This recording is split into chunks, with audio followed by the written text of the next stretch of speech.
All right, wait.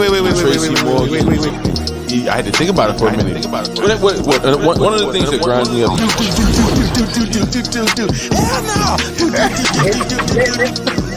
Scram, we just stand there like I'm sorry, like we live in fucking Philadelphia. Like he lost a football game for the team and shit. Like he fumbled at the 4. He said like Reggie Bucum, like Bucum. Yeah. Reggie Bucum. Yeah. Welcome to another installment of the Reggie Bucum Podcast. I'm your boy Meech Castro. That is my guy Haktu Muhammad over there, AKA Paul. You can. AKA what?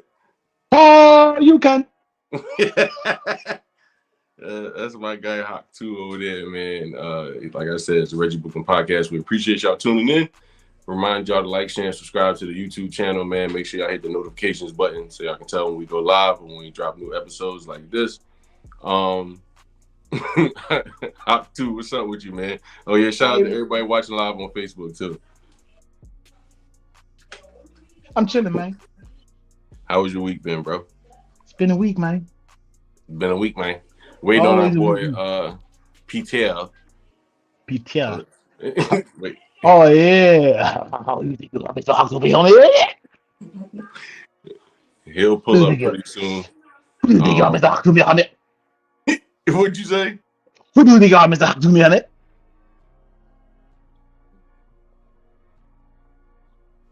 The hell?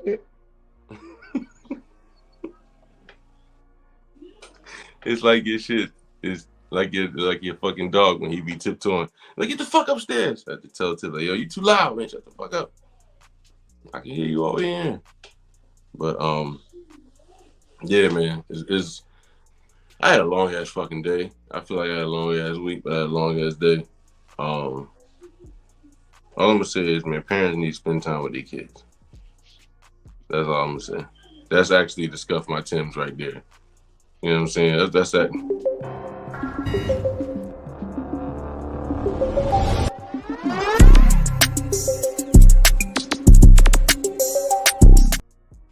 I'm gonna be honest with you. I couldn't do that shit if I wanted to. Huh? I said I couldn't do that shit if I wanted to. That intro.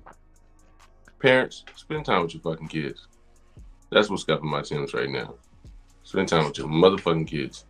But yeah, Talk man. to him. Talk to him. What do you think? What do you think about Krishan and Blueface? They deserve each other. What you fucking mean? The motherfuckers deserve each other. All right. What do you mean by they deserve each other? They two peas in a fucking pot deserve each other. Two crazy motherfuckers deserve each other.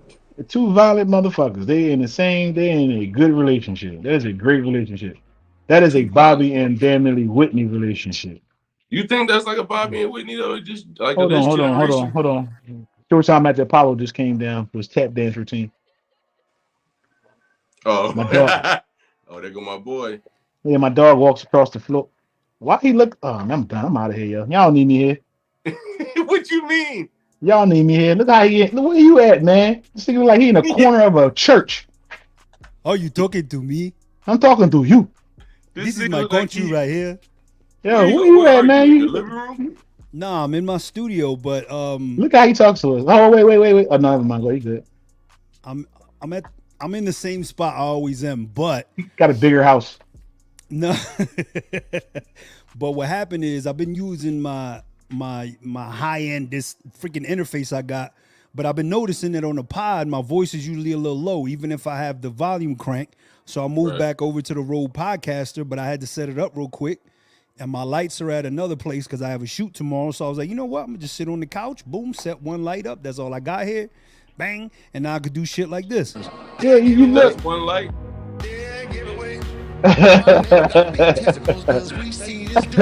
Every day. Hey. You know what I mean? So I'm back on the Rode Podcaster. With this dude. But we didn't have you a got clue. The one light on?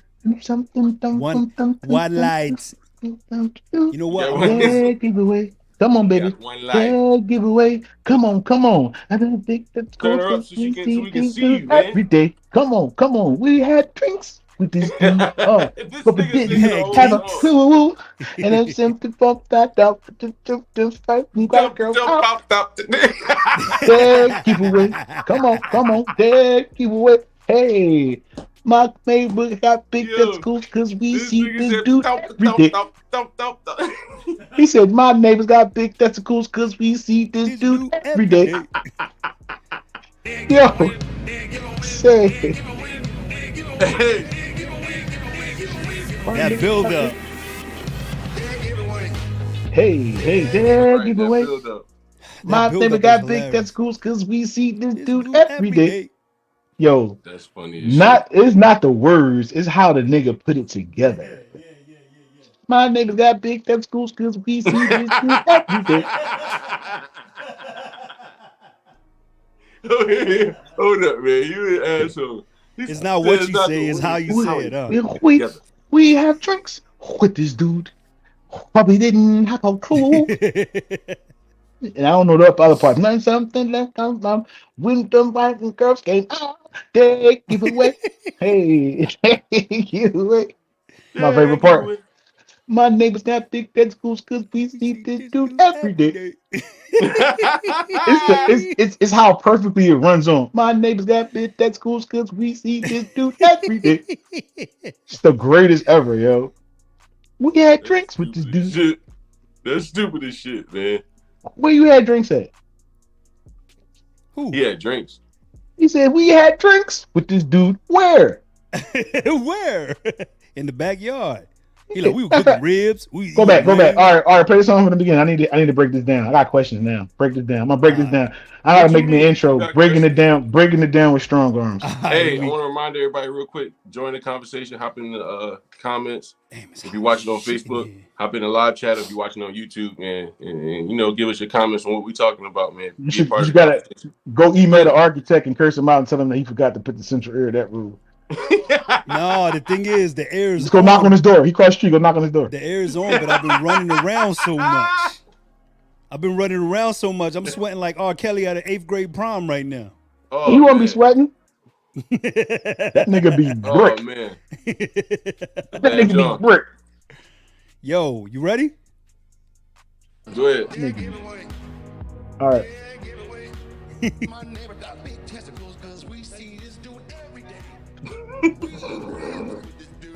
Stop. We eat ribs. Nigga, you know how personal rib eating is? No, y'all have to think about this. You gotta sit. All right, listen. First of all, you gotta sit down for a long period of time with somebody. You don't just throw down a rib and be out. Be out, yeah. Think about it. It's a whole process. It's an intimate food to eat with somebody. There's conversations with rib eating, my nigga. Yeah, you ain't lying. Math equations being solved, all types of shit, nigga. Black hole, square roots of zero, all types of shit's happening on that dirt in that fucking rib conversation, bro. So we owe a lot of our history to ribs. Think about it, bro. Think about it, bro. Our ribs. Nations has been our history. Year long, decades long, centuries long war has been solved over ribs. Do you think when the North and the South, all right, listen, fuck this. I'm in my bag. Fuck that, Meech. All we gotta do is sit Putin down and the other nigga down with some ribs, and they gonna work every day. That's what I was about to say. Oh, my bag. Think great mind. Like did the North and the South, like did Roosevelt and Robert E. Lee, did they sit down to a plate of ribs? And he was like, well, man, look, listen, I'll give you your niggas back.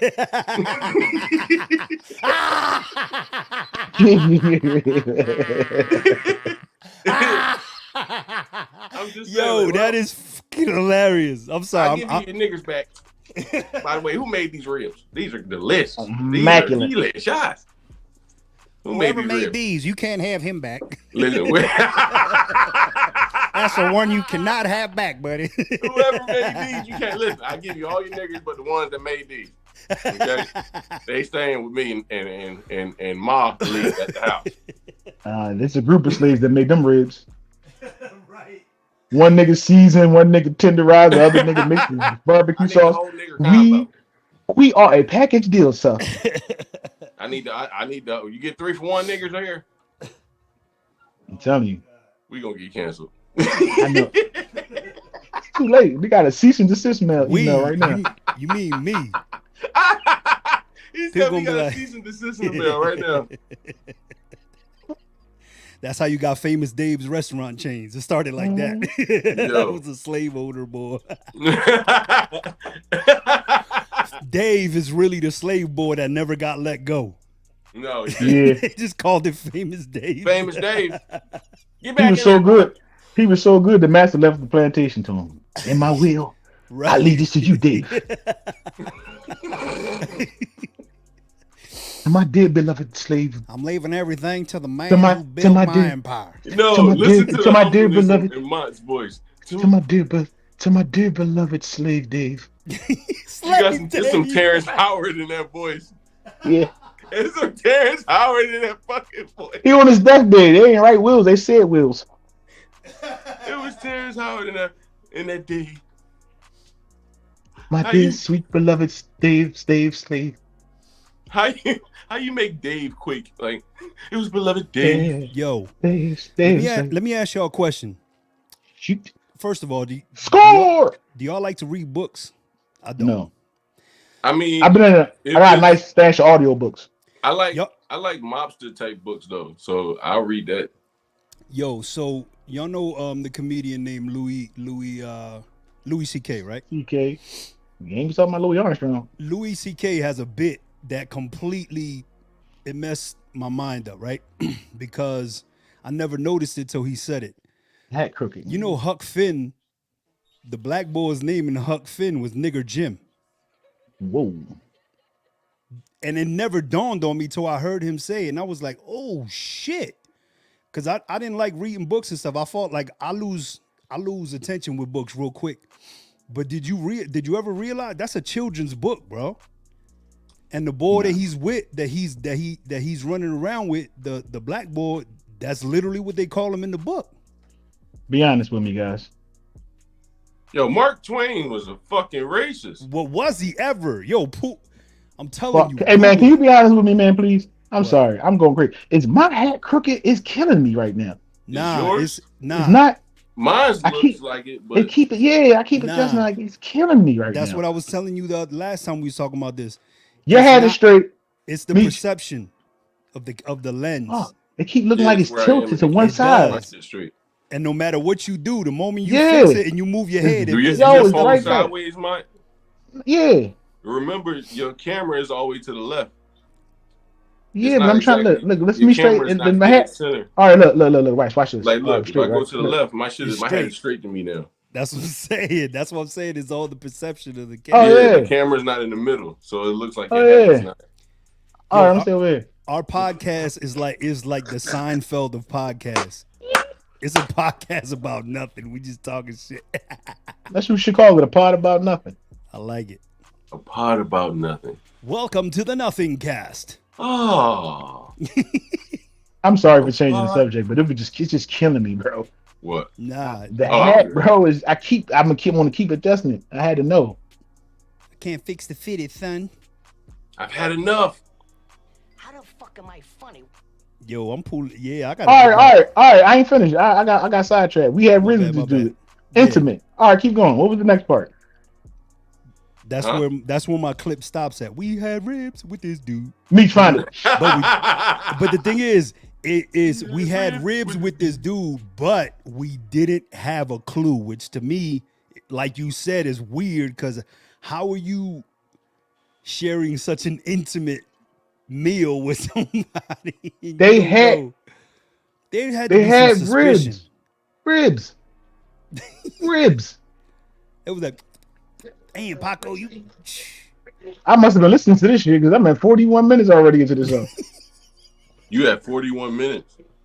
21 seconds into the song already. It's only a minute and 28. He said 41 minutes. Golly.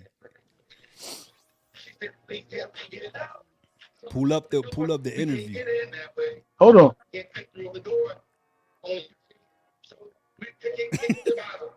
She comes out and she says it's some old girls up in that house.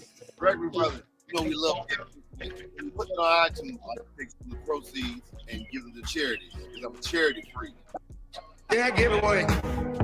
Yeah, got big testicles because we see this dude every day. We eat ribs with this dude. Pause. But we didn't have the clue that girl was in Pause. the house. She said, He go back a little bit. He didn't say. He said we eat ribs. Like they just had a session of ribs yesterday. Yesterday.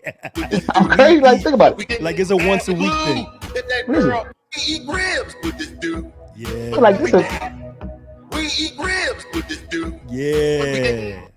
That's a breakdown right there. I like that. Yeah. You caught eat that. ribs We with eat. this dude. yeah. Like I had some simmering now. I thought we was gonna get down on him, but he had 4 white girls in the house. That's I have the wild. glue. They all said, "Please let me out." She said, please help me get out. They'll give away. They'll give away. Giveaway. They'll give away. Giveaway. They'll give away. Giveaway. They'll give away. This chop up was so genius. Facts. They'll give away. Yeah, giveaway. That shit is hilarious to me, man. Yeah. My give neighbors away. got big testicles. There's more parts that we start talking about how you kick the door down and everything. Yeah. Oh yeah. But yo, you also gotta peep the fact that they only tweaked his voice to have a melody. The interview itself Shout out was to a Melodyne. was a song. Like, listen, look, go back, right? He says, we eat ribs with this dude, but we did not have a clue that girl was in that house, yelling, please let me get out. He said that in the interview. And broke it rhymed down. Yeah. Yep. That's genius, bro. Genius to Really? the point where all the white boy had to do was chop it up, put it in a sampler and chop it up. But the lyrics are, Shout out to Melodyne. yeah, Melodyne. Big time shout out to Melodyne. That's exactly what they use. And for those of you that don't know, Melodyne is like it's like auto-tune, but to the next level. Mhm. You can go in and literally change one note in somebody's voice where auto-tune grabs everything and puts it in line in real time, where Melodyne, you can go in and literally move. You can make somebody sing a different note. For those of you that don't know, sorry. Complete Just drop manipulation. gems, you niggas. Complete manipulation of the vocal. That's Complete. correct. Not global manipulation, but complete manipulation of the vocal. Yeah, Meech, Complete. pull up an image on Google of Sound Melodyne progression. so people can see that. Please, sir. You like the young Jamie right now. Yeah, Jamie Wait, from bro. Yeah, from Rogan. Bro Rogan show. I wonder what Rogan is paying that dude. He straight up. He comfortable. He moved through everything. Think about Yeah, it. that's what I'm saying. Rogan told him like, yo, are you coming? And apparently the boy was like, I can go. And Rogan was like, bro, I want everybody to come to Austin with me. I'll take care of everybody's move and everything. Yep. I'm starting to like that dude, Rogan. Like, I already have a lot of respect for him. Charles- I'm really starting to like. Hey, Charles, let me talk to you. I'm talking with Charles Ramsey. He's a neighbor. Walk me through again what happened this afternoon. You heard screaming. Heard screaming.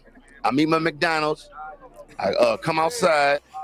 I see this girl going nuts, trying to get out of her house. Nuts. So I go on the porch. Okay. I go on the porch, and she says, "Help me get out. I've been in here a long time." So I figured it's a domestic violence dispute. So I open the door, and we can't get in that way because how the door is, it's so much that a body can't fit through, only your hand. So we kick the bottom, and she comes out with the little girl, and she says, "Call 911." My name was Amanda Berry. Did you know who that was when she said that? When she told me, it didn't register until I got to call 911, and I'm like, I thought it was 911 for Amanda Berry. I thought this girl was dead. You know what I mean? And she got on the phone and she said, "Yes, this is me."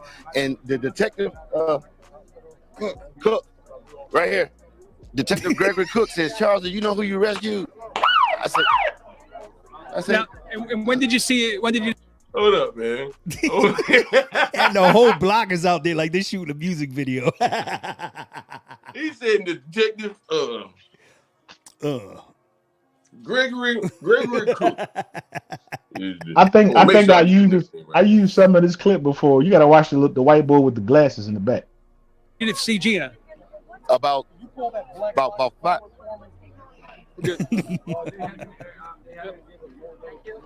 So About 5 minutes after the police got here. See, that girl Amanda told the police, I ain't just the only ones. It's some more girls up in that house. So they went up there, 30, 40 deep. And when they came out, was just astonishing. Because I thought they were going to come up with nothing. Astonishing. Whoever she was. And like I say, my neighbor, you got some big testicles to pull this off, bro. Because we see this dude every day. Every day. I mean, every day. How long have you lived here? I've been here a year. Okay. You see where I'm coming from? Right. I barbecue with this dude. We eat ribs and whatnot and listen to salsa music. You see where I'm coming from? Bro. Yeah. Man, you was eat ribs with this dude. Listen to I'm telling you, man. All you gotta do is say ribs, and I already know what kind of situation it is, dog. But he also is you don't just barbecue with anybody. Right. Right. Okay. Okay. Right? My question every is, Saturday night they out there queuing and drinking and chilling. And these bitches in the basement locked up. Damn. Where are they playing salsa at? In the yard. In the backyard. That's what I'm saying. Whose yard? In the boys' yard, probably. Yard. No way. Popping Heinekens and You don't think they was in his yard getting cervezas and shit? Guarantee. No way.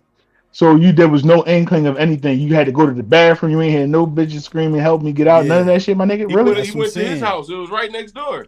We barbecued. We had ribs with this dude. They drank with this dude. So I mean, you gonna have to use the bathroom with this dude. He didn't say they lived next door to each other, did he? Listening to salsa, chilling, probably come on, that's till chilling. 2-3 in the morning.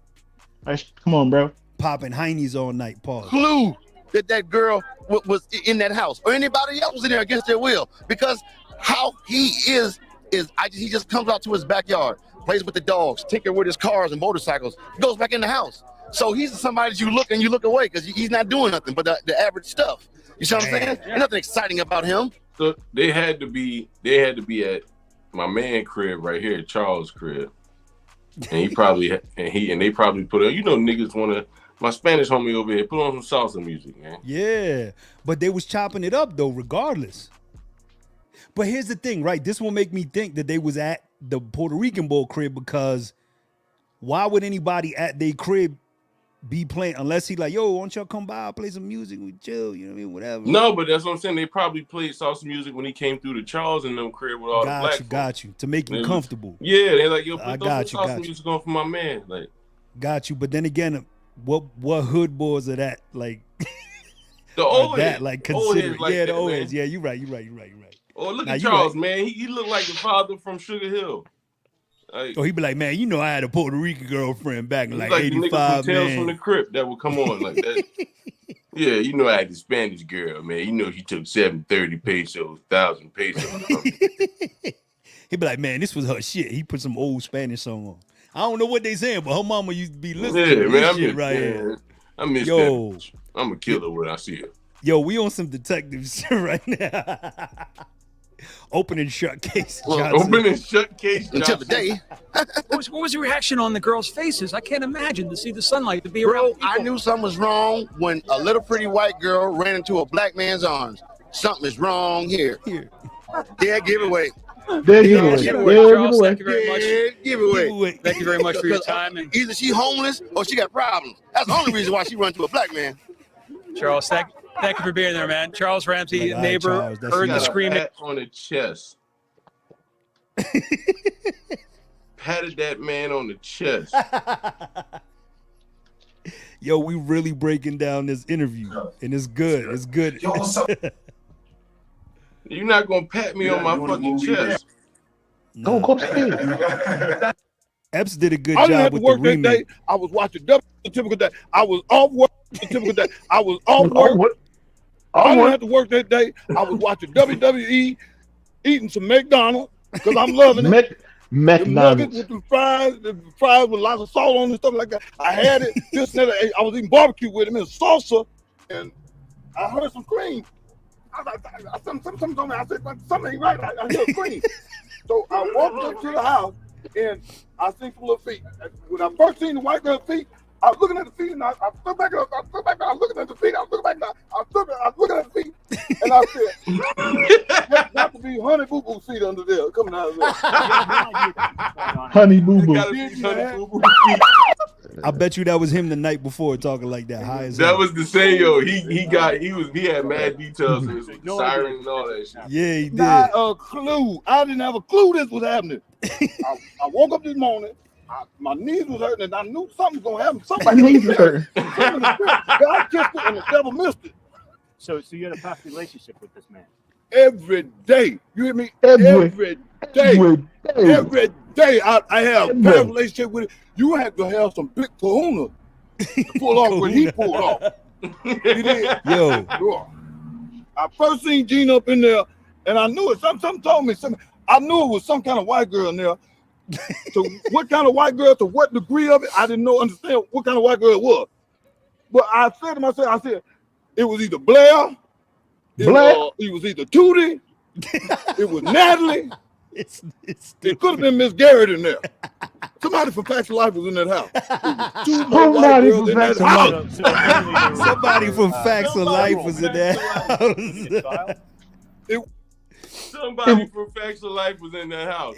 Yo, not to change the subject, but since we looking at this, did you see the Dennis Rodman interview that Mike Epps remade? No. Dude, what you know what I'm saying? No, remember when the whole thing with China and the NBA and it was this whole controversy, and and he was defending North Korea and all, like it was this whole big thing. Oh yeah, he went over there negotiating for niggas. I remember that shit. You see that? And then Mike Epps did he did what he did right here with this joint. Yo, bro, it is hilarious. Bro, that was one of the most obscure moments in American history, my nigga. Easily. What? Bro, Dennis Rodman going over there to fucking China to negotiate? Yeah. No, that was weird, bro. Yeah, negotiate, whatever. Yeah, I'm sorry. The interview, but in the interview they had Dennis Rodman and then all these basketball players behind him, and it was interviewing him. Right. Yo, Epps, you seen Epps' version of it? That is hilarious, bro. No, I'm gonna Jamie, look it up. Jamie, pull that up, Jamie. Pull it up. She said you can see the comments this week. What's up, Angie Bop? That's because I'm not running the show. Yeah, Meech back to his job. Pete was horrible. We fired that nigga. Yo, chill. He was horrible. We fired that nigga. You fired that give nigga. me a chance. It is no fair. Zero chance. You migrate, immigrant. You migrate your ass back to your fucking motherland. Fuck off. All right, dog. You gonna make me go in the basement and bring my motherfucking play toy out. Pause. What? Oh, yeah. Whoa. I just say pause. Who do it, the white boy Hacha? Who do it, the white boy? Who do it? Yo, there's yo, why you bullshitting? That's my fucking. I love that fucking song. That's hold on. I need you to pull something up, Meech. That's all good. Hold on. It's the Ace I mean. Let me do this. Let me say this. As a birthday present to the rules. We'll find him. The game We got 10 guys. 1, 2, 3, 4, 5, 6, 7, 8, 9, 10. We got 10 guys here. Let me tell you something. We got 10 black motherfuckers right here. There's 7 niggas with him. Let me tell you something. This is not about politics. Let me tell you something. They left their families. These niggas don't pay no child support or nothing like that. These niggas don't take care of their kids. They left their families. Left their families. Nobody can leave their girls unless they're a little girl and drop top Camaros and all around the world. I'm not here to fight with you guys. I respect what you're doing. Drop top Camaros. I'm just concerned for the family of this man. No, nigga, you behind the mic. No, you got nothing to do with it. Behind the mic. Shut up. You ain't nothing but a mic, nigga. All you do is deal with little mics and shit like that. You ain't shit.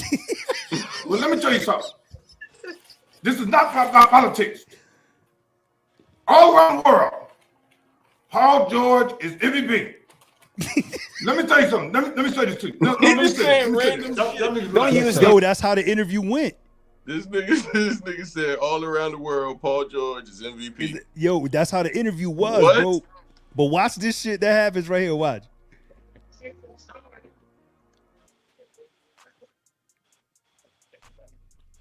The John froze or what? What? Yeah, you got to see the interview, bro. Like, and then watch the rest of Epps John because it's hilarious. So what y'all lying about tonight? We need to All bring kinds Angie. of Yo, stuff. we need I got to. something for you, Meech. Huh? I got something for you. We should I might have. have sent it. We ain't lying about nothing, man. We should have. I should have some sad music queued up. Angie Bop lost her car this week to a drunk driver. It was parked. Luckily, it was parked and she was not in it. She was in the house. But a drunk driver hit her car and totaled it. Like that John, I seen the pictures. They fucked her car up. Damn. So yeah, I wish I had some. How do I? Had a montage, just her taking pictures with her car and shit. All different pictures and shit. Right. They getting the oil change and shit like together. Her pumping gas and shit. Oh my gosh. Oh, she had the spray and wash and shit. Yo. All right, Angie, it's time to get the Tesla then. Let's just go ahead and get the Tesla while we at it, Angie Bop. I'm going to Jitterbug. It's just her with the fucking washing the car and shit. Yo, that'd be the funniest joke, Jitterbug.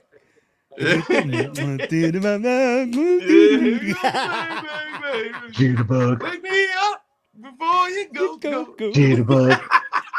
She holding the baby in one of the Jitterbug. pictures and shit with the car, like. Jitterbug. Oh my god. Oh shit, put that's my- fucking hilarious. I put my ball sacks so, into alright, her so mouth. listen. How much money is You heard me? like how much money is too much money when dating a girl? To go on one date? Go on like a first date, how much money is too much money? I'm gonna let y'all do that one first. Honestly, for a first date, it depends. You know how we met. If you really like the girl, what type of girl she is. Because when you meet them, you already know what type of. You know what I mean? Yeah, you already know. Yeah, exactly. You already know, what type of person she is, or like you have some females that are high maintenance and stuff like that. But I would say like maybe 200-300. That'd be the most. Like I don't think a date like dinner and stuff like that 200-300. Just for like a dinner and a movie or what? Yeah. I'd say like 200-300. Yeah. Like if I go on the date, I'm expecting, because you never know. So check the email, Meech. I'm expecting the Reggie Bucum email. Hmm? I'm expecting to spend some money. You never know what can happen. You know what I mean? Yeah, plus you want to take and then I to like a to nice do fun spot. shit. We might go to like the Top Golf. Yeah, okay. Shit like that. Yeah, I was thinking more like 175, 200, but Yeah, something like that. I got you. Now that's in today's age. Now we was young boys. Look, man, I remember when I was a young boy, I ain't even like I would never let a girl pay for me for nothing. Then after a while, like my dad actually had a comment. I was asking my dad about it. He was like, "Man, yo, let him do it, bro. Like that's how you find out who's down with you. Like you know what I mean? Let her pay every once in a while. Be like, yo, all right, so we're gonna go to Mickey D's or whatever, but you got it right. Like it's on you." And I started doing that. And Right. It wasn't bad. I mean, at first I was like, it's weird, but after a while I was like, yeah, why not? You know what I'm saying? Why shouldn't she every once in a while buy the ice cream or buy the movie tickets? Right. So I wouldn't mind it. I had females who said that, like, oh, you bought the ticket. Look, I'm gonna pay for our food. You know what I mean? You going to the movies, cool. Like I'm cool with that. I'm not gonna turn it down. I'm not expecting you to do that, but I'm not gonna turn it down. So Angie said I must be cheap because ain't nobody spent $300 on a date for me. I mean, it all depends where you going to eat at. Really, if you really into eating like prime 112 or some shit like that, then you're gonna spend that. You're gonna Just like saying, but like if you're not doing it to wow her. I'm just saying you're just doing it because you enjoy that food as well. You know what I'm saying? Right. So, Like, cause we went to the Charleston Crab House, the spot in Charleston is like a little seafood spot, but they got like greens and other stuff too, and it was surprisingly good. And by the time you got the bill, it was like like almost $200. Yeah, man, I'm an Applebee's ass nigga. I love Applebee's though. I ain't mad at that. I get to watch my bill as I'm spending. All right, I love so that listen, shit. real quick before we get back on topic, right? You know I like to play all day. There's no topic. You know I like to play all day, right, Pete? Right. So, me, Mont, and my wife, we go to Applebee's, right? So we in Applebee's, and my wife started talking to the dude next to her. It's my wife, I think me, then Mont. So my wife had a conversation with the dude next to her left. So me and Mont started talking, right? And we drinking Long Island, and I'm drinking the fuck out. Long Island good as hell. I don't know who's making the Long. It was like Applebee's Rookie of the Year was making the Long Islands that night. No, they always was good. They just fell off now though. Oh man. So I'm throwing the Long Islands back, right? And the Jamaican boy is I'll be there tomorrow. Huh? I'll be there tomorrow. The Jamaican boy, it's a Jamaican manager in there, and he walking around like just barking orders at everybody. And I remember like he was just, I don't know, he just gave me asshole vibes. Yeah. You know what I mean? Barking orders to the employees. So I started mocking the nigga, right?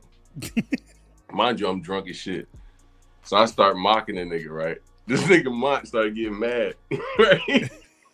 He's like, oh man, I'm out of here. I was like, where you going? He was like, man, I'm leaving, man. He was like, that nigga gonna get mad. He's like, nigga gonna get mad. He gonna want to fight. He was like, you drunk a little bit. He's like, I know how you are, man. He's like, you loud as shit. He gonna hear you. He gonna want to fight. And I'm gonna have to knock him the fuck out, right? So he went to go leave. I was like, you can't leave. Out loud. Yeah, man. He said, yeah, man. This nigga's an entire dickhead, yo. Nigga's the worst, man. Yo. Oh, man. I told the nigga, I was like, you can't leave.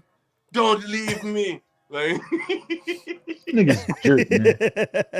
I remember that shit, man. I was a little. Since he brought up Applebee's, that brought that memory back. That was funny as shit. He's like, man, I'm out of here, man. You about to have a fight, man. I'm not fucking with you tonight, man. And we was out.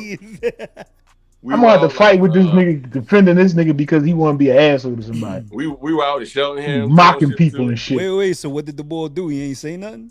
No, he never said nothing. Mike just kept telling me shut the fuck up. He's like, yo, if you don't shut up, I'm leaving, yo. Right. That shit was funny. Hey, yo, man. Wow.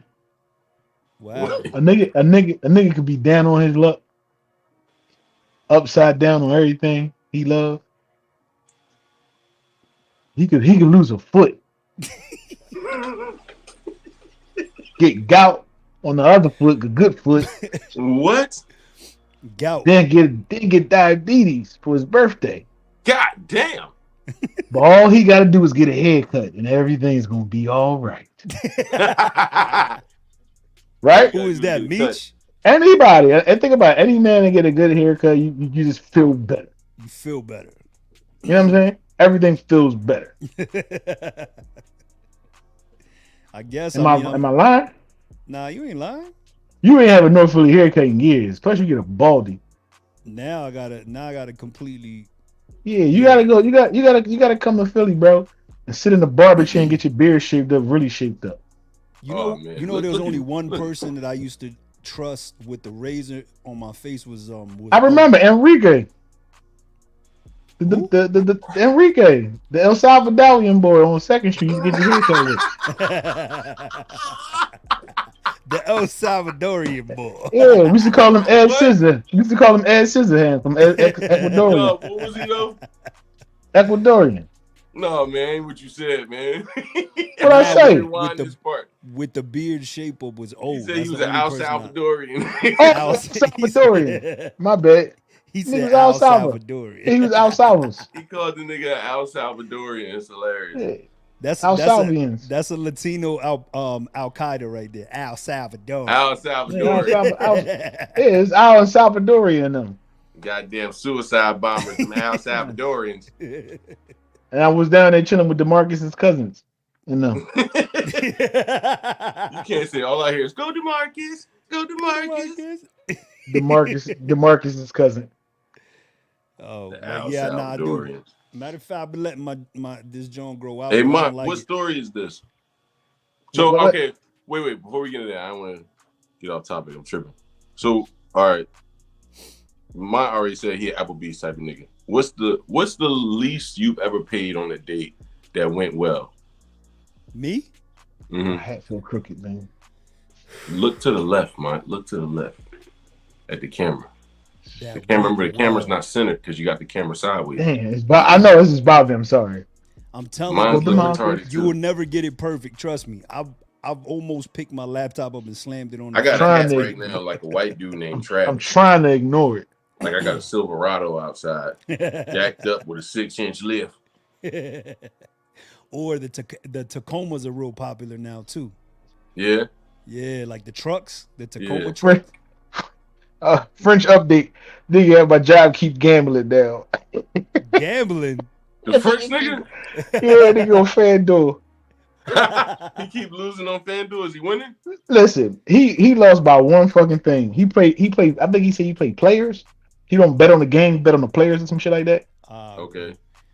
So he missed it by like one rebound or some shit like that. He was bad as shit. He had like 10 right. He needed like one more. He missed it by a rebound. I was like, ah, damn, dog. So I would have won $3,000. $3,000. Chocolate flu.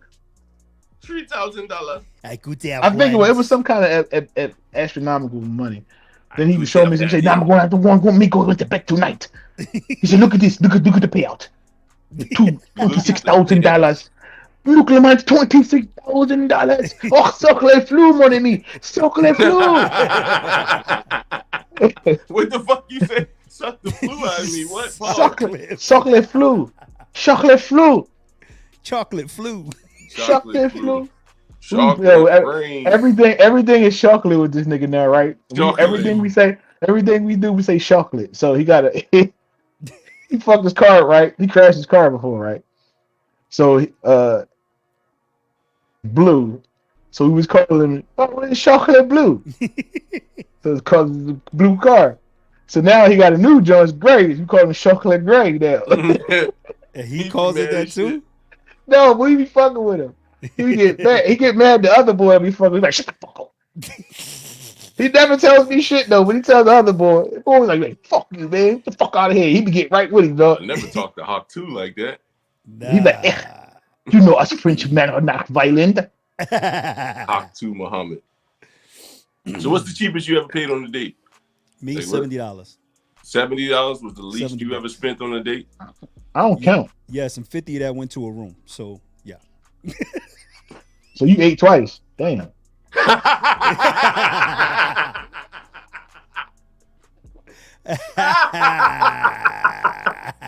Hey yo. Nah, Nigga, you know what? Nigga Nah, down in and had takeout. God damn. I can't say 70 because when I was in high school, I wasn't paying more than $30 for a date. So I would say $30, $35. I ain't gonna lie, bro. I never went on my first date till I was a grown man. I never took a girl on a date in high school. It was always like, you want to come over to my house or am I come over to your house? Either way, I'm slapping cheeks. My date spot, was the movie theater of Franklin Mills Mall. That was my spot, the date spot. Either way, I'm clapping cheeks. That was my main focus as a teenager. Like, You doing what, sir? I had a steady girlfriend in high school, but You doing what, sir? Huh? You doing what, sir? Huh? He said, clap You your are cheeks. doing.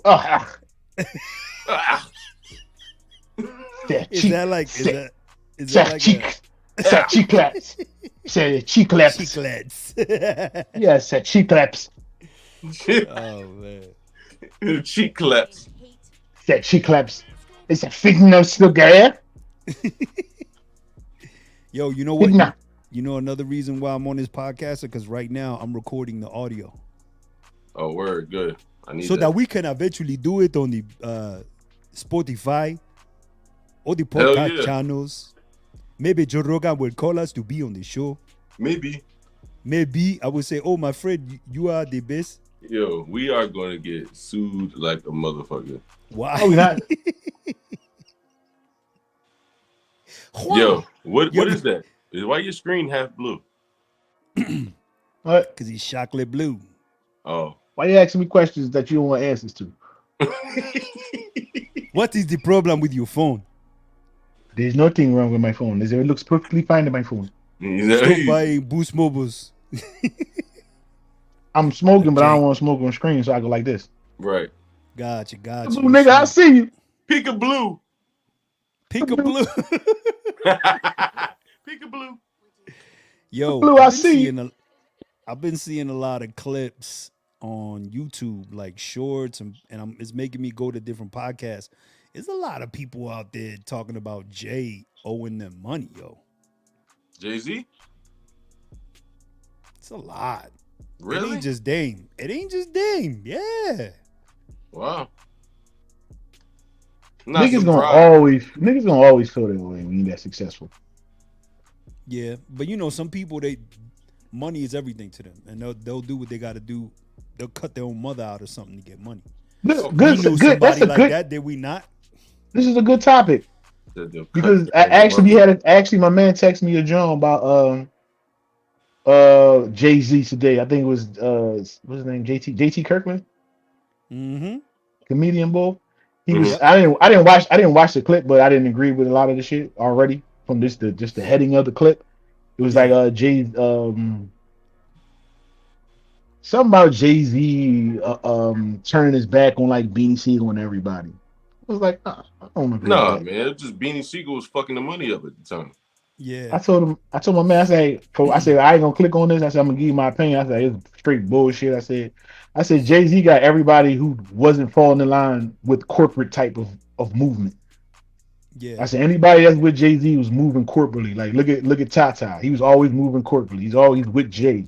Look at Memphis Bleak. He's with Jay. But Ty and Memphis have been Jay's friends since way before any of the Philly Bulls. I know, regardless of the fact, them niggas was moving accordingly. Look at Dame. Dame was moving streetwise. Always moving streetwise. Dame always brought that street element. You can't bring that street element into the corporate aspect. You feel what I'm saying? I think Jay-Z saw that divide. I don't even think Jay-Z saw that. I think somebody may have told him higher up, like, yo, if you wanna get move up or low up or something like that, you're gonna have to, you have to cut the fat. You got to trim the fat. You know what I'm saying? The niggas not really. You got this guy coming in the boardrooms doing this, cursing us out. Even though he was kind of in his right, but he was doing shit behind his back. So you know what I'm saying? Yeah. But I think Jay was definitely doing little sideways shit on the side too, because you know what, for as bad as that situation was where Dame was at Rockefeller getting in people's faces, as somebody that was signed and had to deal with all that shit, like, he was doing right by his artists by going up there, and I feel like he had to take it there, because even he was saying like, yo, I don't want to come up here, but y'all pushed me to be like this. And it was true. I think he had a point with what he was saying, because even for me, like, my deal was with a Christian company, but in a meeting I had to literally like full on, and people was like, when I left the meeting an hour later, people was calling me like, yo, you really scared, like, it's like these people are scared of you right now, bro. Like, what did you say in the meeting? And I'm like, all I did was defend myself. Like, all I did was literally tell them, like, if y'all pushing me to the point where if you don't give me my money, stuff is gonna start happening to you, and I'm going to tell you I'm doing it, and you're not gonna be able to prove it. Like, if I get on the phone and I have 3-4 boys from where I'm from come up here, and I point to you, shit's gonna start happening.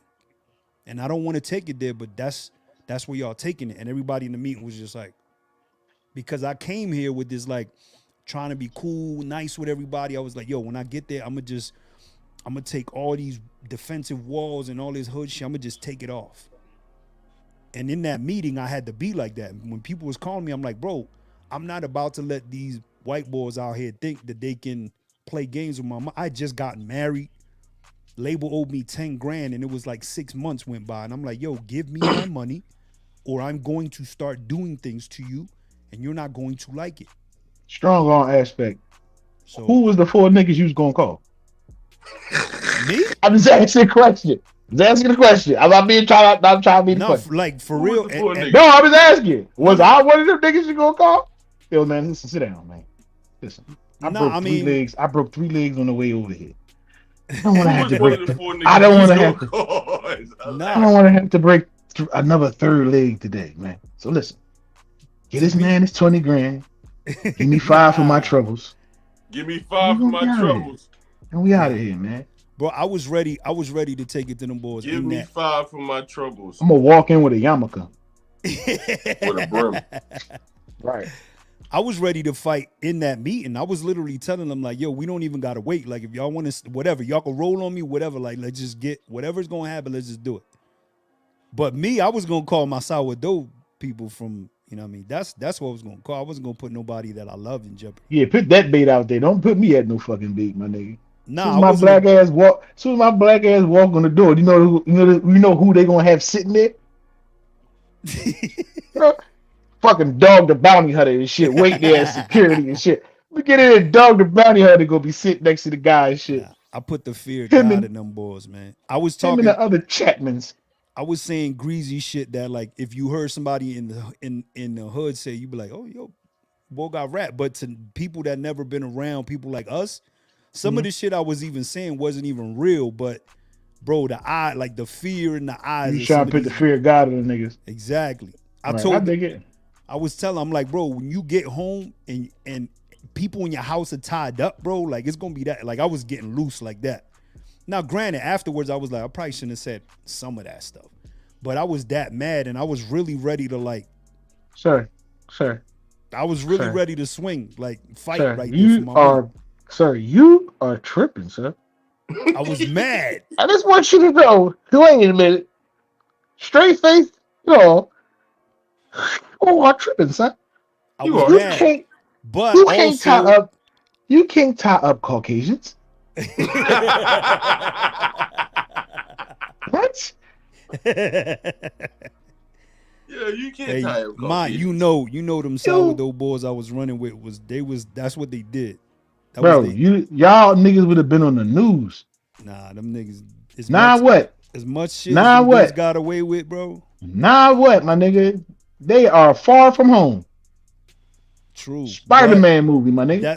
But it wasn't even about me actually doing it because I'm not even really like I would never want to do that to somebody, but they pushed me to that level. So the whole point is, and I'm no tough guy. I'm a nice guy. I like being a nice guy. I don't care about being doubt. tough. Me too, no doubt. But I'm conveying that message that I understand. Like after my time being signed and dealing with people and arguing with A&R guys and all that and threatening people for my money, I looked at that situation that Dame went through a lot differently because I was like, yo, now I understand why this man walked in there. And my whole thing was like, yo, y'all keeping me from feeding my wife.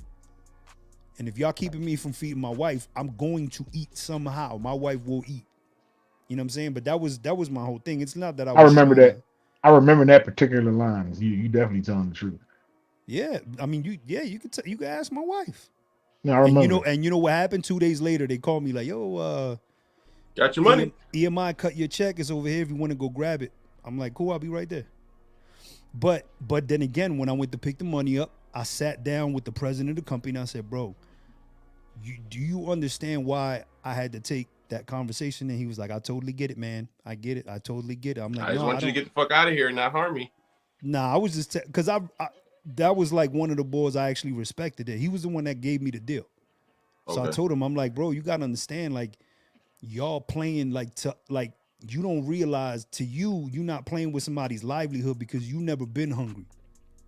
I'm like, I'm coming from a place where I've been 5, 6, 7 days on water and bread, bro. Like you can't do that. Can't play like that, man. I get it. I understand. People like tell you not to go back to that position. Yeah, listen, bro. Maybe like this. I'm just saying, look, one of these days, bro, I just want you to understand, one of these days, my wife's gonna come on the pod and I'm gonna have her tell y'all the story about how broke we were. Why we were waiting for that money. And I flipped down the sun visor. We was going to my is it just me or is it just Pete breaking up? He breaking up. The music is like he crackling out. Yo, Meech. Yeah. They Pete gonna leave out the office. They gonna go to the window like. Is he in his car yet? He's gone. Is he in his car? Oh goddamn, he's gone. Goddamn, he's gone, guys. He's gone. Goddamn it. Ooh. Put on out of Eden. Look, I'm like, he's gone. Goddamn it. One white dude jumped up good because I was gonna kick his fucking ass. All right. If you wasn't going to do what I was. Man, This he was close, this man. fucking close, man. If you wasn't going to do what I was, Jimmy. Fucking I was, bro. Yo, Brad, man, if check you my would have laptop. hit him, bro. If you would have fucking slugged Man. him, bro. So, Man, listen, I like this feeling, man. listen. Alexa, guard lights red. Did y'all catch like a glimpse, or did y'all see the this woman named Ebony K. Williams on the Breakfast Club? No, sir. Well, anyway, she was on Ayanna Van Zandt. You know what Ayanna is. Ayanna saved my life. Saved my life, yeah. And she was pretty much saying like she wouldn't date a bus driver, and she was calling motherfuckers mediocre and shit like that. And honestly, where I'm from, niggas work for SEPTA. They make pretty good money. And that's the bus system in Philadelphia, you know. You know they do because they always going on strike. Right. So this is the conversation. This is a little bit of the convo. About what you would recommend Black women do in terms of our posture and positioning. When you're right, I am showing up in a posture of building, providing, and protecting my own self. I'm showing up in masculine energy, as you would call it. Yep. I'm conceding your point. But tell me how you would guide me to not do so when, I'll be honest, I don't really feel like I can trust that if I don't do it, that there's going to be adequate, keyword there, adequate provision and protection if I don't do it. Mm-hmm. Which is how you said it. That's exactly how I said it, right? And she said, beloved, would you date a bus driver? And then the clip goes. And then I did stare into the abyss because I wasn't really sure where we were going. But okay, because she is an elder and she's also my soror in the deference, if you know, you know, I'm going to go with you. Mm-hmm. So I honestly answered y'all in that moment. If he owned the bus, and that's what I said, Indy, but what people heard based on the comments, that I said bus drivers weren't shit. People heard that I said that bus drivers broke, don't make no money, and got no benefits, and that they were beneath me. That somehow was the interpretation of me saying that I will date a bus owner. Now, let me tell you what I actually said, and this is what the whole Holding Court shit was about. Go check that out right now when you get your podcast, Holding Court with Ebony K. Williams featuring Dustin Ross. I said on Holding Court, y'all, let me tell you why ownership is it for me. It's not about salary. Y'all made it about salary. Y'all started debating $125 a year versus $160 a year versus $200 a year. Well, you did quote stats before you went into the thing with Ayanna. You talked about women income, women earn more money than men. And I talked about Black women buying more homes. We buy homes at single Black women are buying 20% of the market share of new real estate on the market. I know because I just closed last summer and it was a shit show in underwriting. That's another conversation. They're graduating more. They're in college. Yeah. I think I said it to you, Charlamagne, because Charlamagne, and even you guys do so much work on the Breakfast Club about what? HBCUs. Yep. And I was devastated when my good friend Eugene Scott sent me a post, Washington Post article that said Black men are going to HBCUs 1 to 2. It's 2 to 1 for Black women graduating. So these are things we got to look at because you have daughters and you have daughters and some of y'all in here got daughters. And if they're going to want to partner and marry men and Black men at that, and they're going to want to build together, as you two cite your marriages as examples of, we gotta talk about how people can be equally. This is the first time me seeing the Breakfast Club in a minute. Their setup is dope. Can't hear you. I can't hear you. I think that's another they're conversation. Graduating more. They're in college. Yeah. I think I said it to you, Charlamagne, because Charlamagne, and you guys do so much work on the Breakfast Club about what? HBCUs. Yep. And I was devastated when my good friend Eugene Scott sent me a post, Washington Post article that said Black men are going to HBCUs 1 to 2. It's 2 to 1 for Black women graduating. So these are things we got to look at because you have daughters and you have daughters and some of y'all in here got daughters. And if they're going to want to partner and marry men and Black men at that, and they're going to want to build together, as you two cite your marriages as examples of, we gotta talk about how people can be equally yoked. So back to ownership, Charlamagne. I said ownership is key for me. Why? Not because I keep trying to catch Envy's face. That's all. Like that shit is just funny to me, man. I keep trying to catch Envy face, and Put that shit on the screen. That shit is hilarious. I'm a bougie bitch. This is not about everybody being a Harvard surgeon. This is about this book right here, Bet on Black. You've read it, Charlamagne. Y'all were at the party. Y'all know what time it is. It's hard to be free in America as a Black person when you don't own anything. And I mean that with my fiber in my being, and I'm going to prove it to you.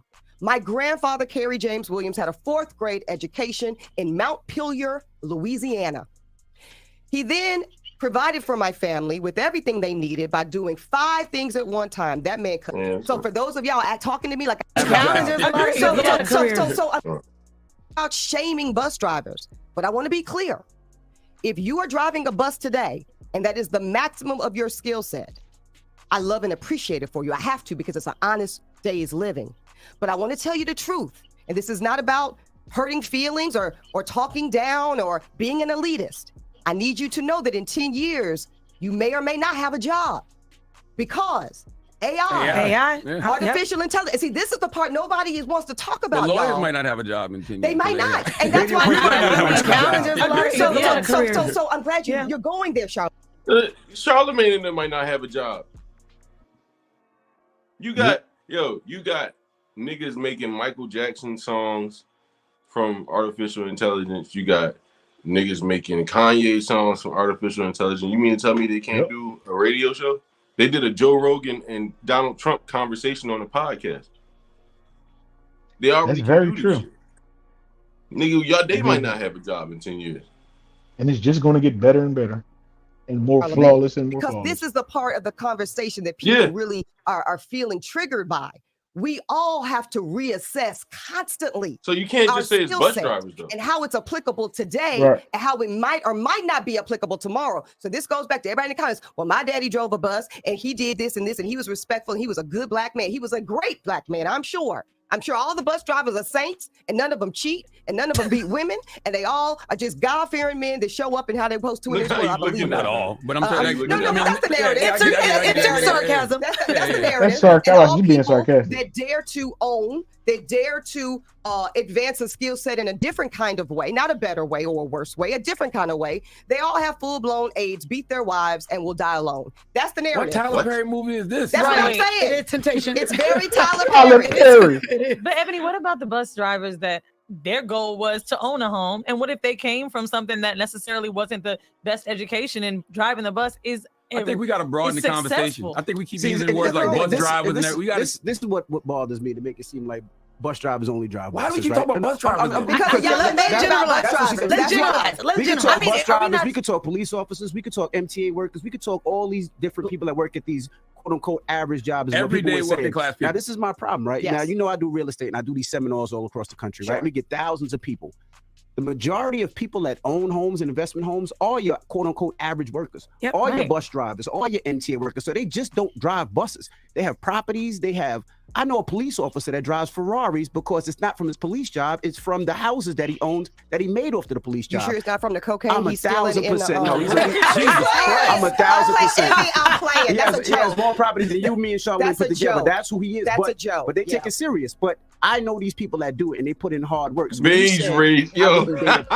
Beige rage. Owned his own bus. A lot of people felt like, yo, that's disrespectful because I took a job, and a lot of people take those jobs for a couple of different reasons. One, the benefits, right? They know they can work for 20 years. After 20 years, they can retire and they still get their retirement and they still get their benefits. So after 20 years, they can. Most police officers, the same thing. They get their retirement, they can still carry their firearm, and they can still get their benefits. So I look at it as that's a great hustle. They work for 20 years. At the end of 20 years, let's say they start at 21. At 41, they done working the bus company, done being a police officer, done being MTA, and now they just making money on top of money. So it's value over values, right?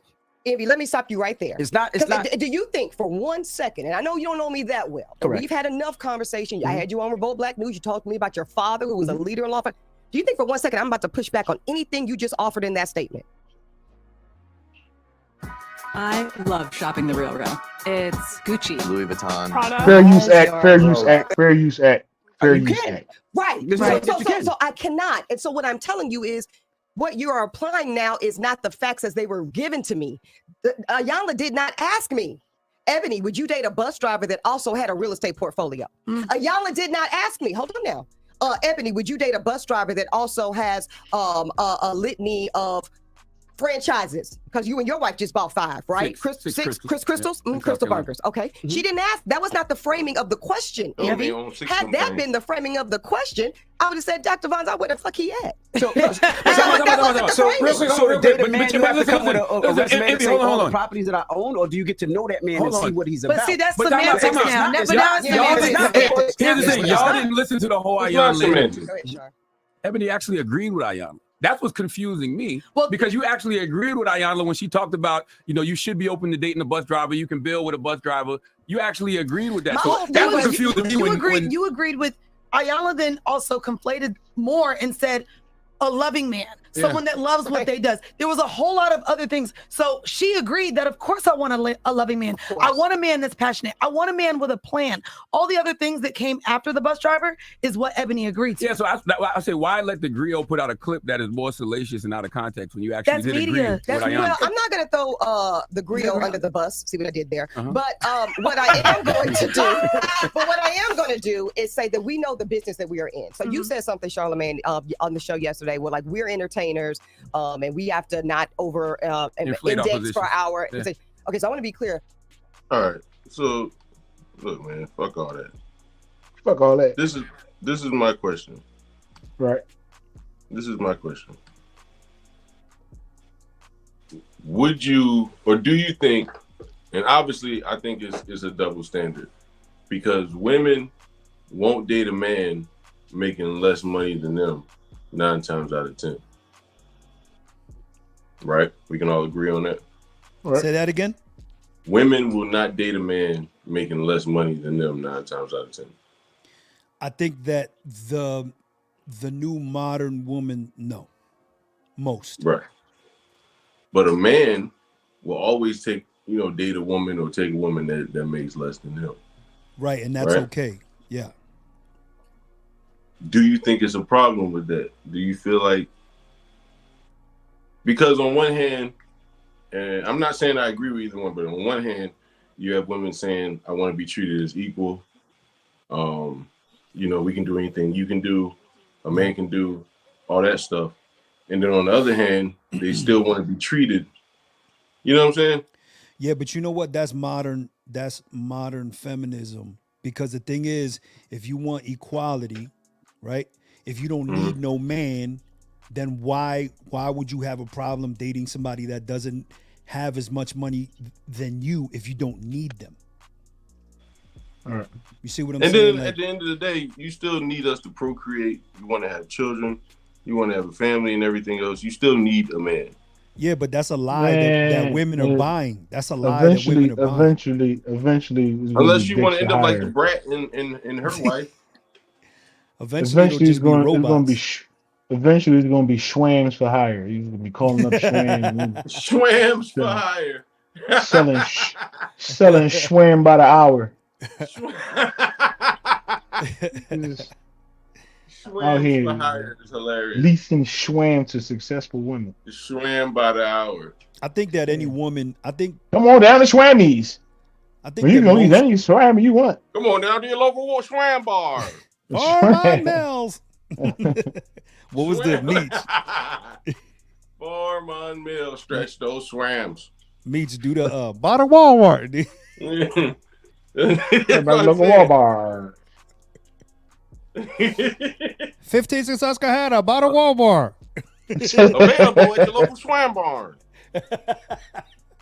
It don't hit as well without the microphone, Paul. Without the mic, I'm on the phone tonight. I'm running this shit up. It don't hit as well. I was stuttering because that sounded crazy. Yo, Mont, that same setup that I sent you today, I think I got a few more pieces for the same setup. If I do, I'm gonna send it to Meech. All right. That definitely work for me. It's this little setup where basically you end up with a lav, like it's a little clip-on joint, but the audio is crazy and it go directly to your phone, so you don't need no interface. Oh, word. You can literally walk around the house while you podding. That'd be dope. Yeah, I just sent one to Mont today. I'm gonna see if I can find the one cable I need, and if I find it, I'm gonna send you the same joint. But yeah, I think that most women think that most women are interested in building something. And if they're interested in the man, they'd be fine with that man making less money than them if they felt like they were gonna build something together. Now, I think where women don't want to mess with men that don't make as much money as them is when they feel like, yo, I'm not about to carry this boy for the rest of his life. Mm. You see what I'm saying? But see, that's where you figure out who you're dating though. If you're dating a bum and a motherfucker with no aspirations, no drive, then yeah, you know what I mean, get up out of there. But if you're dating somebody with drive and you see him trying and the motherfucker's working at Foot Locker, but he's also going to school for this, it's like you see it. You know what I'm saying? Absolutely. So look, Angie said it won't matter to a real woman. I was making more money than my ex-husband when we first got together.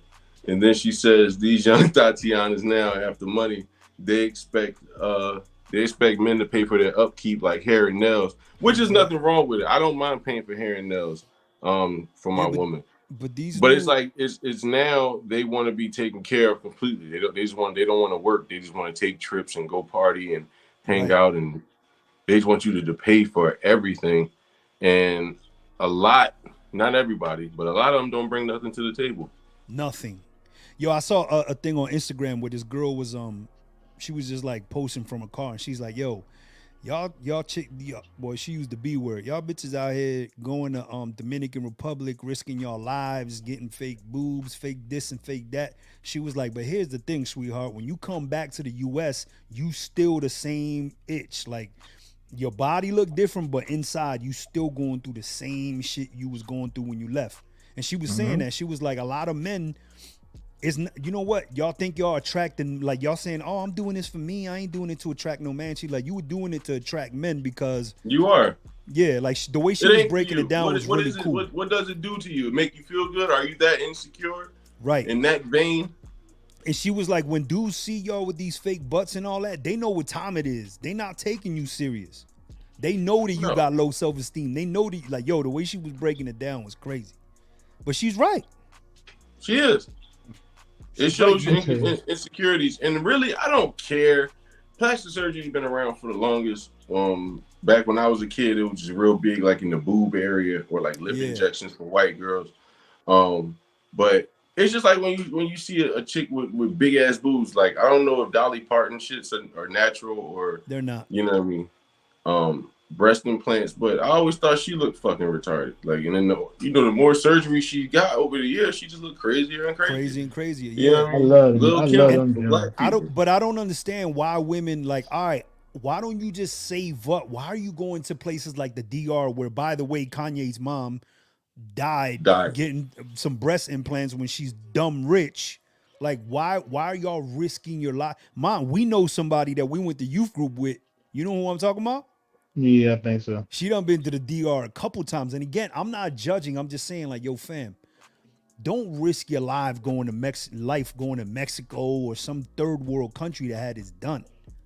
And that's what the chick was saying. She's like, yo. See, that's the crazy part. Because we have one here. The chick who just, the people who got lost or captured in Mexico or whatever.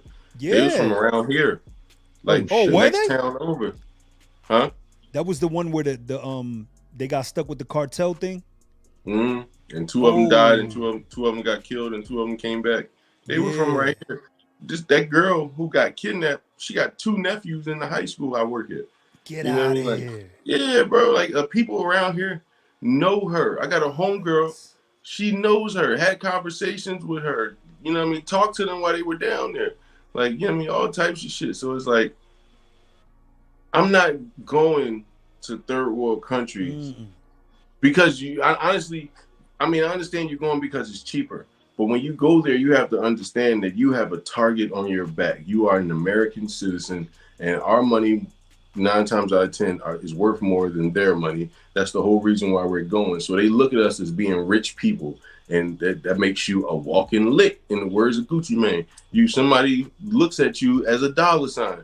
I know I can rob them and potentially get a lot of fucking money from them in our money. You know what I mean? Once I convert it back. So it's like, when you go to countries like DR, Mexico, shit like that, yeah, nigga, you gotta move a certain kind of way, because, nigga, you don't know who's gonna, you know what I mean? And then especially when you go to Mexico, the Mexican government can't do shit with the cartel. The fuck they gonna care about your ass? Like, you think you pulling up to a hospital and it's really a shack where they're about to freaking put you. Yeah, you think you pulling up to a hospital and it's really Pablo Escobar in. You know what I mean? Martin Lawrence said it best. He said, "You don't want to go to jail here, but they're gonna put all types of burritos in your ass." Yo, remember that? I think that was Bad Boys. Yeah, don't nobody want to go to jail in Mexico. Man, they put all types of burritos in your ass. I done seen that world's most dangerous prisons, and Mexico's joint that's not a sexy look, bro. It's not, bro. No, sir. It's not. Remember Mike Epps was like, look, I'm in jail. Buy my album. Like niggas be going to jail just so they can sell records. It's true. That's how it is. When Pooh Shiesty went to jail, I guarantee you his record sales went up. Yeah. Oh, for sure. Jail or death. Even when you go back to the greats, when Pac got out of jail, Pac had a lot of momentum. When Bobby Shmurda got out, I remember Mont saying this. When Bobby get out, because of what he doing and how he took that deal and did 7 for Rowdy and all that stuff, Mont was like, watch, he gonna have a lot of fucking momentum when he get out of jail. I hope he take it and run with it. And he did. And he did. No, but I ain't heard from Bobby in a couple months. No, he didn't. No, he didn't. But at first, wasn't he like popping? When he was fresh out, yeah, he had like a lot of momentum. 6 months. He had label issues apparently. He did the song with Quavo. He was on a little run for a minute though. He dropped the ball big time, bro. But anyway, unless he had a bad 360 deal, like I'm hearing that's why Kendrick is not putting out any more albums because it's such the deal he's in is so bad. With TD, yeah, Top Dog ain't letting him out of that shit probably. Oh, not at all. Top Dog ain't letting him out of that shit. You ain't about to fuck that money up. Not for but him. he got his own label too, though. Yeah, he does. So Kendrick. Yeah. Hit the TMZ. Yeah, but it's hard to break those type of artists. He had one artist. Oh, I love you, man. That's why I love you, man. You missed it, Meech. I guess. You missed it, me. I caught all that, bro. Pause. Say it again, dog. I said, hit the TMZ, John. I'm about to give you one. Yes. Enough said. Oh, who the fuck made him a TMZ correspondent? All right, so a friend of mine runs a studio called Ocean Way Studio. Google it, pull it up if you want. Ocean Way is one of the Ocean Way is one of like the top studios on the planet, top 10, easy. Well, anyway, a friend of mine runs that studio, and they book all kinds of stuff. All of the orchestra stuff for the new Jedi video game was done there. All of the orchestra stuff for the last couple Modern Warfares and all this. Well, J. Cole was just there a couple weeks ago, and I smoke cigars like once every 2 weeks with some friends of mine, and my buddy was there. He was telling us that J. Cole was there, but they weren't allowed to take no pictures or nothing. Usually they do that for the studio, and he was telling us that basically.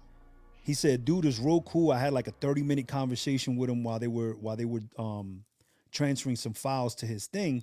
And he has a photographer, a videographer that travel with him, and he travels with these like 5 terabyte hard drives. And basically, even the video guy and the photography guy that work for him, at the end of the day, before they go to their hotel or wherever, they got to give up the memory cards, everything. He holds on to everything. Even if he's sending a beat to somebody to do a feature, he sends it encoded with like this password thing, and it's this whole like he runs a really tight ship in his within his organization. And I was like, damn, you know what? Now that you mention it, I don't think I've ever even heard of a leak, like of a leak, like a J. Cole leak. And he said, bro, this dude he's one of the wisest young guys I ever met in my life, bro. He's like, the way he was telling me, like the way he got everything set up is almost it's almost like theft proof. That's good. You need that though. When you're a high commodity like that. That is really good. You know what I mean? Imagine like when Future, when he lost all of his music pretty much after his DJ got arrested in Saudi Arabia for that weed or whatever. He lost all his music. because the DJ had all his music, you know what I mean, all the memory cards and the fucking terabytes, all that shit. Yeah. It's like damn, like you really, so you don't want that shit to happen, nigga. You have to start from scratch. You don't have all your fucking, you know what I mean? Or your stuff gets leaked. My man was just saying, like, bro, money you miss out when your shit gets leaked. Yeah, exactly. He was like, you make your own photography. He's like, everybody got to give up cards, bro. At the end of the night, everything comes to me. And I put it in my bags. I put it in wherever I safes in the hotel, wherever I got to put it, but it all comes back to me. Yeah. He got like a server where he got all these passwords, and he's like, the only person that knows what passwords is me. Not even my staff people, nobody. I'm like, wow. So that's dope. He said he was. You got to be like that though, but it's like everybody's not thinking like that at all. Everybody ain't thinking like that. Yep, and he's indie right now, right? Does he have a deal with anybody? I'm not sure. I don't think so. Yeah, because I'm not sure. I knew he was Rockefeller or Def Jam, whatever. At Rock first. Nation. But I don't know what he is now. Yeah, I don't know because who he's the under. way my friend was saying it, it was like, yo, he's in charge of it. He's in control of his own destiny. That's why, like, I be pissed because rappers like Nipsey Hussle or Young Dolph, who are smart with their money and for the most, independent, didn't have anybody under them, and you know what I mean, or over them, wasn't under any label or anything like that. Those dudes are gone. So it's like it's really, you lose two voices that was going to coach this younger generation. Yep. You know what I mean? That had the influence over them, that was going to coach the younger generation, and teach them the right things, talk to them about, you know what I mean, generational wealth, and make that cool. You know what I'm saying? Exactly. You lose two of them, it's like, fuck. You know what I mean? Now I got 13 other motherfuckers that's running around here talking about switches and Dracos and all that dumbass shit, but don't own the fucking thing. That J. Cole verse that he has at whatever the little Gucci Gang rapper dude. Did you hear that verse? Lil Pump. Lil Pump. Yeah, you ever heard that verse that J. Cole, that like couple lines that he sent to him, that he says to him in a verse is crazy, bro. Mm-hmm. Crazy. No, even that, him on that one and him on Benny the Butcher's song. He be spitting game, man. Yeah, he's nice. He's nice with it. And he come off when he does songs with people. To me, he comes off more as an OG than a peer. Got you. You know what I mean with these niggas. Yeah. So, because they'll be over here talking about coke and drug sales, and then this nigga, you know what I mean, pretty much coming like the Benny the Butcher song. It almost felt like he was coming at the nigga because the shit he was saying was pretty much going against whatever everything Benny was just rapping about in his verse. Hey yo. So, huh? I said, hey yo. Oh. You said he was coming at the nigga. What? Man. I'd help you out. Appreciate you. You welcome. Like he work at a strip club and shit. Like he collect tickets at the strip club. You welcome. Like you know I'm about to have diamond on, so I got to get off in like 2 minutes. But I got to get off in 2 minutes. I got a strip club in Bmore. I get a strip club in Baltimore, man. We gotta get off in 2 minutes.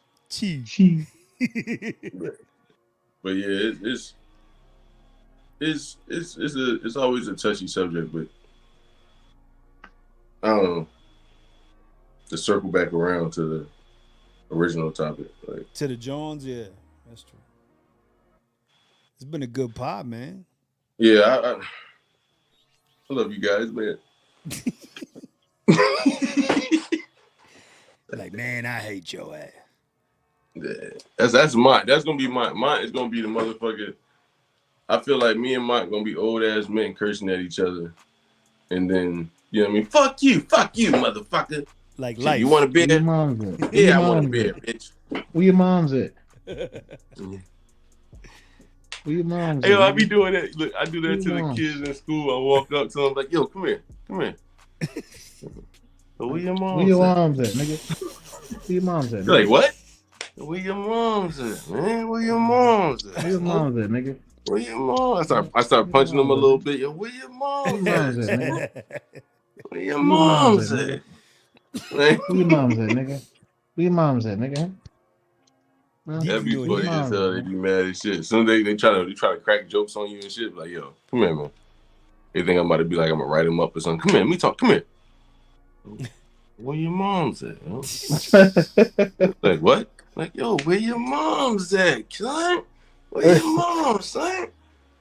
What they say? Yo, go ahead, man. Go ahead, bro. Talking about my mom, B. No, for real. I'm talking about my mom, cuz. Yo, they be doing that out here to me. They be like, yo, what's up, B? I'm like, wrong city, bro. Wrong city. Wrong city, kid. They be doing that, bro. They be like, for real, I did B. that. Like, They were like, what's up, son? I was like, wrong city. Nah, yeah. Like, I yo, don't know that, son. 90 miles west, bro. You on the wrong I'm not from New York. So, nigga, what's today's mathematics, God? Yo, I had one tell me he was an Israelite. I asked him that. He was like, huh? I said, man, you fake ass motherfucker. I'm an Israelite. I said, what's today's mathematics, God? Huh? I said, well, like you ain't 2 real. + 2, 4. You ain't real, man. I'll be posting the mathematics every now and again on my Instagram. That should be cracking up that day. Knowledge born cipher. What? You gotta Google it. It'll tell you what it is and break it down for you. Oh, no, I just asked him. He told me he was an Israelite. First thing I thought of was the Wu-Tang Saga. So I was like, it was today's mathematics, God. By the way, that was great. What? Wu-Tang. I ain't watched the end of it yet. And I'm still pissed about Snowfall. You still mad about Snowfall, bro? Bro, did you see how that ended for my nigga Franklin? I haven't even seen it. It's in my queue. Don't spoil it. Oh my god, man! Like, Nah. bro, come on, son. No, there's a date on the spoilers, my nigga. It's been over a month, my nigga. Nah. Fuck you talk about spoilers. It's been all over. It's been all over social media and everything. They got shorts and everything. There's no way you can miss that shit, my nigga. Right. You bugging. You ain't seen it yet. What are you on the last season? I haven't. You're not listening. I haven't started that whole thing yet. Oh my god. Oh, the whole series. I was telling you that it don't even matter then. In the way of my man Kendrick Perkins, the series. So you know, Molly, when that series, I hate Kendrick Perkins, bro, and I do not want him to commentate. You know, like my grandma always. Why every nigga from the South that commentate always gotta tell you what their grandpa. Yo, nigga, Shannon Sharp, you doing like my grandma used to say, skip. Skip. Yo, what about Corey Holcomb straight up calling O'Shea gay? Yeah. Oh, Shay He Sharp. been calling him a booty pirate and all kinds of stuff. Oh wow. Like, well, yo, that man is too strong for you to be talking like that, I was about to bro. say, if you can fight that nigga, Paul, you can. You ain't gonna be able to take a jab. But they was talking about it. They was addressing that whole thing too. He was like, "No, I went. He's like, I ain't crazy. I ain't gonna fight him." Oh, you should have been UGET. Like, oh, that's how you can. That's how I hear. Oh, you can. Oh, you can. But for real, man, you better leave Shannon alone. Man. That's how, like my grandma used to say, skip. Like, all his you know what, Skip? When I see him, I'm gonna whoop his ass. That's all I'm gonna do, Skip. Skip, it ain't got to be that's no. all I'm gonna do, Skip, it ain't got to You know what, Skip? It ain't got to be no talking, Skip. None. Zero. None. Zero. Hey, Skip, let me tell you something, Skip. That man ain't never had an ass whooping like the one I'm gonna give him, Skip. I'm gonna tell you that right now, Skip. Like my grandma used to say, Skip. You don't chase a cat in the house unless you can catch it back outside. What? Yeah. It always be some shit like that. It always some shit like that. You don't get 3 ducks, Skip. Get 4. The fuck are you talking about? The chewing on tobacco after the sins is hilarious. Oh, smoking fentanyl sticks. Fentanyl. Fentanyl. Yeah, we was talking about that before you got on here. That's funny that you say fentanyl. No, the thing is, I could hear y'all, but y'all couldn't hear me because turned out the mic was muted. But I kept saying like, "Yo, I thought y'all was ignoring me, like trying to be funny." That's why I texted it to the group, like, "Yo, are y'all ignoring me on purpose?" Yeah, we ignored you in the group. Yeah, I was like, man, these guys are ignoring me. Then I've realized like, oh shoot. Are you guys ignoring me or I mean, what? you ain't going Tinder dick, man. Fuck out of here, man. Niggas is nervy, man. Get the fuck out of here, dog. See, Get you a 6-piece kids meal, dog. Nah, cause I was like, knowing these boys, they probably, yo, when he come on there, just act like you don't know. Why would we ignore you, man? Yo, we should do that shit, man. We should do that shit back in the day. That's what I'm saying. That's crazier than the horse in house. We be all chilling on the steps. To be like 10 of us chilling on the steps. As soon as one person walk down the street, come to walk amongst us, to chill and hang out with us. Like, yo, We was like, all right, when he get here, no. We like when he get here, everybody walk away. Right. Exactly. That's why I thought y'all was doing. As soon as you get there, they walk away like, fuck y'all.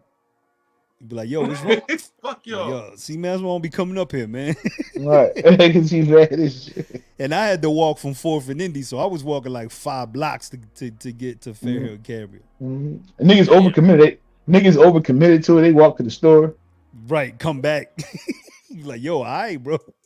Overcommitted, walk to the store. Yo, he ain't lying though. He ain't lying. Once in a while, somebody be like, yo, you still doing that shit? Like, everybody done stopped like 20 minutes ago. Yeah. You still doing this shit. Right. Nigga walked to the park, never came back. Right. Like, what the fuck? He went to the crib. Yo, Like, damn. I was going to ask you something. Now I can't remember. It was a fucking lie. Nah. It was some old school shit. I can't remember though. It was a fucking lie. Hey, Meech ain't played my clip. What was that? It's a pause story. This shit is hilarious. It's 2 pause stories. I will save it for the next pod, and we'll also from play Ace I.B. From what? Ace I Mean, the battle rapper. That shit is hilarious. You should play it, man. 55 seconds mark. Hold up. I got it. I had it queued up.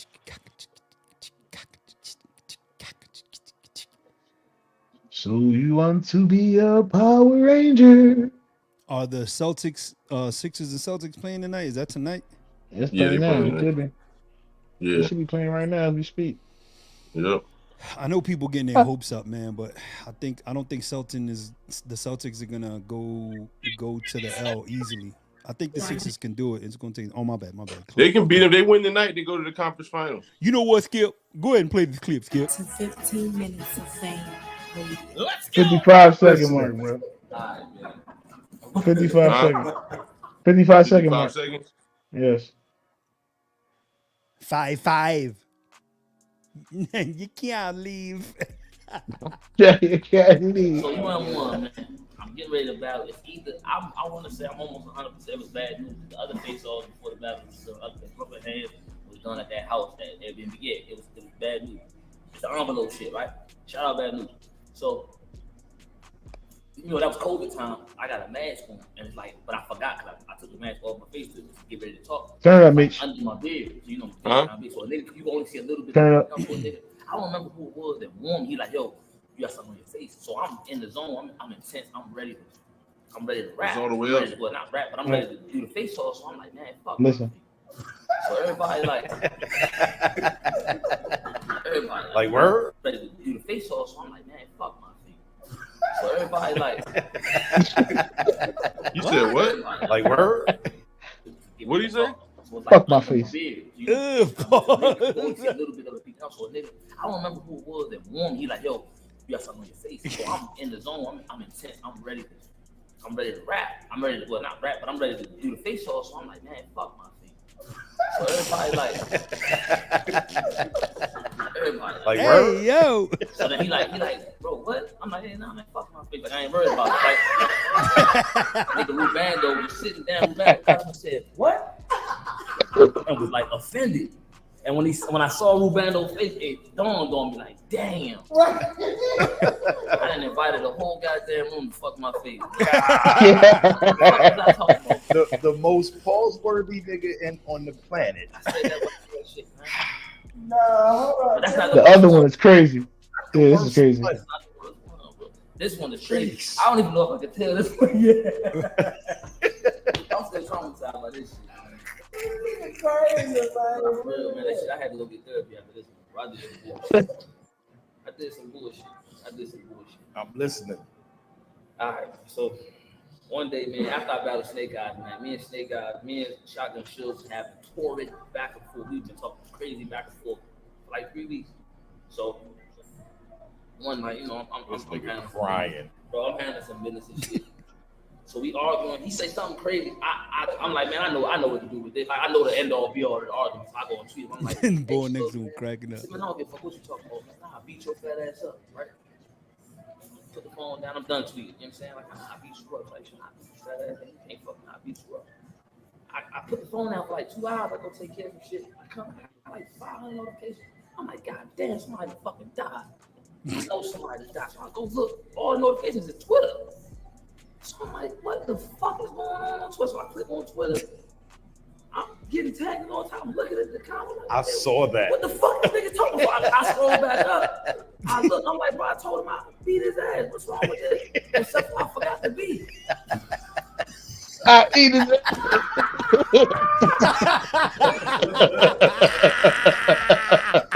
I remember that. That's crazy. I forgot the beat. That's crazy. Yo, That's crazy. I remember that. Yo, bullface. Yo. That's look. I forgot the beat. Oh my God. The face when he gave you the resolution though is hilarious. You just told him that in front of millions of brothers. Yo, niggas, they scream. Yo, his face when he says I forgot the beat is hilarious. Yo. I saw that shit. I was in the house dying, bro. Dying, bro. Who was the battle rapper that I scroll back up. I look. I'm like, bro, I told him I beat his ass. What's wrong with this? Look at his face. I What? forgot to beat. The boy next to him knew it was gonna happen too. Look at his face. I gotta zoom in. Look at his face. Look at his face. Watch, play it. Keep playing it. Watch his face. He keeps saying, I forgot to be. Watch. Look. Oh my God. I remember Look at his face. that. That's crazy. His face. That's crazy. That's crazy. I remember that. I forgot to beat. That's freaky dingy, motherfucker. Forgot to be. I forgot the beat. that fucked with him. Yeah. To this day. I forgot to beat. To this day. That fucked with Forgot, him. yeah, I forgot to be. Yo, he Forgot was to hurting be, on man. Nigga said he had 500 notifications. Look at his face. bro. The agony. The agony is serious. I forgot to be. That is wild. That's hilarious. That's not wild. Fuck you, That's nigga. fucking hilarious. I thought you niggas would enjoy that. That was Oh, hilarious. I did. That was hilarious. That was definitely hilarious. Oh, shit. Like the way he you can see it in his face, like that bothered him. Like he won an Oscar just now. To the core of his heart. For real. Like he won an Oscar just now. Yo, I forgot to be. Oh my God. Like I forgot to be. That was like him saying, and then she died. Right, and then she just Right yeah. there in my arms, she died. Oh my gosh. She died. That's some pain. So this has been another installment of the Reggie Bucum Podcast.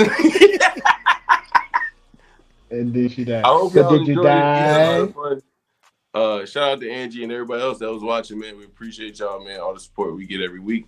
We do this shit every Thursday, 7 p.m., 7:30ish. You know what I mean? You just gotta catch it, turn your notifications on. Like I tell y'all every week. You know what I mean? Like, share, and subscribe to the YouTube channel, man. Share the YouTube channel. Tell your mom, dad, brother, sister, auntie, uncle, cousin, whoever, your homegirl, whatever. So we'll see y'all next week, man. We appreciate all the support we've been getting. And yeah, man. We'll see y'all later, man.